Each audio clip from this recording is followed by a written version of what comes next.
Yo guys, so let's see. Trump's press secretary had the first press conference today. So I'm very interested to see what went on. So as press secretary, and I've seen just one small clip of it. I'm gonna watch it now. So this is a reaction video. This should be very interesting. I don't know. So without further delay, let's go ahead and get it started. Good evening. Thank you guys for coming. I know our first official press briefing is going to be on Monday, but I wanted to give you a few updates on the president's activities. But before I get to the news of the day, I think I'd like to discuss a little bit of the coverage of the past 24 hours. Yesterday, at a time when our nation and the world was watching the peaceful transition of power, and as the president said, the transition and the balance of power from Washington to the citizens of the United States, some members of the media were engaged in deliberately false reporting. For all the talk about the proper use of Twitter, two instances yesterday stand out. One was a particularly egregious example in which a reporter falsely tweeted out that the bust of Martin Luther King Jr. had been removed from the Oval Office. After it was pointed out that this was just plain wrong, the reporter casually reported and tweeted out and tried to claim that a Secret Service agent must have just been standing in front of it. This was irresponsible and reckless. Secondly, photographs of the inaugural proceedings were intentionally framed in a way, in one particular tweet, to minimize the enormous support that had gathered on the National Mall. This was the first time in our nation's history that floor coverings have been used to protect the grass in the mall. That had the effect of highlighting any areas where people were not standing, while in years past, the grass eliminated this visual. This was also the first time that fencing and magnetometers went as far back on the wall, preventing hundreds of thousands of people from being able to access the mall as quickly as they had in inaugurations past. Inaccurate numbers involving crowd size were also tweeted. No one had numbers because the National Park Service, which controls the National Mall, does not put any out. By the way, this applies to any attempts to try to count the number of protesters today in the same fashion. We do know a few things, so let's go through the facts.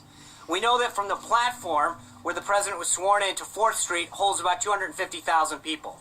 From 4th Street to the media tent is about another 220,000. And from the media tent to the Washington Monument, another 250,000 people.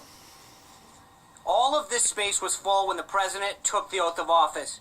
We know that 420,000 people used the D.C. Metro public transit yesterday, which actually compares to 317,000 that used it for President Obama's last inaugural. This was the largest audience to ever witness an inauguration, period, both in person and around the globe.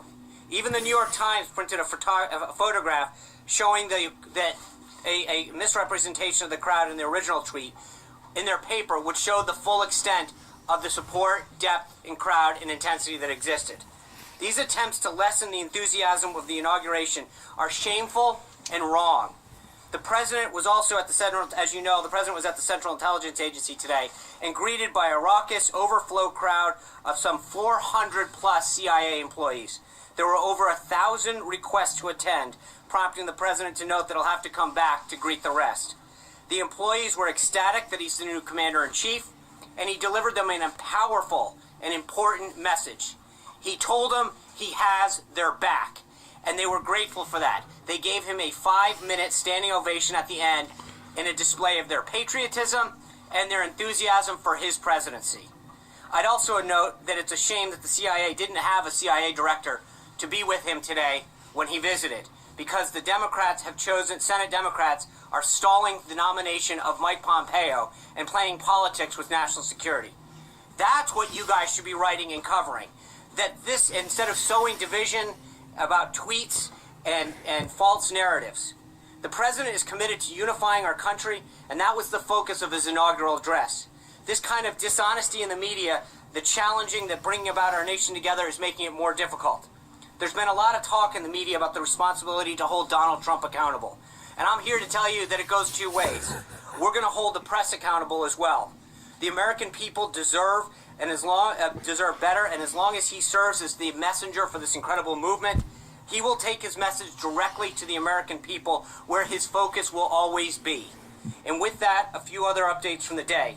The president had a constructive conversation with Prime Minister Trudeau of Canada about strengthening the relationship between our two nations. They also discussed setting up additional meetings in the days to come, which we will follow up on. He also spoke to Prime Minister Peña Nieto of Mexico and talked about a visit on trade, immigration, and security that will occur on the 31st.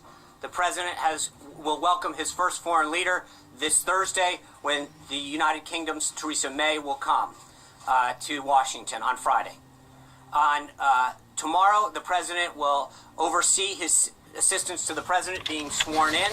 He will then, the staff will then have an ethics briefing and be a briefing on the proper use and handling of classified information. Further updates as far as what he will do. Oh, and then in the evening, he will have a reception for law enforcement and first responders that helped support the inauguration. Thank you guys for being here tonight. I will see you on Monday. Sean, Women's March. How about the And Obama you can't say no one has the numbers and then say it was the largest audience ever.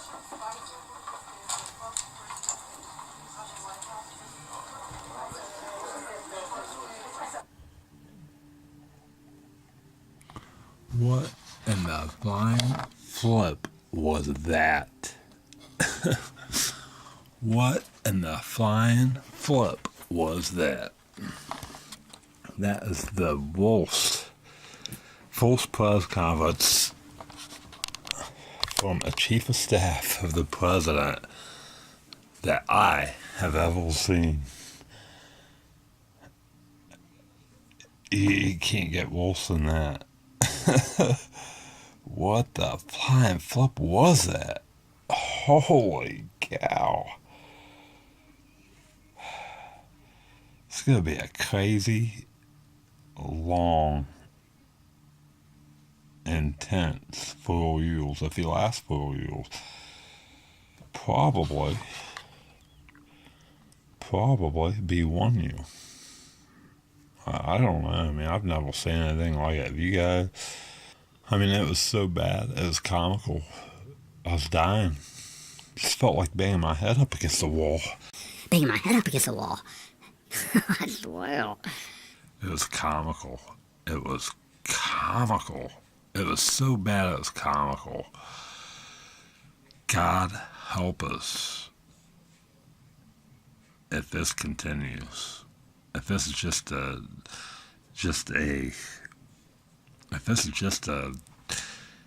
preview of what's coming, God help us. Oh my gosh.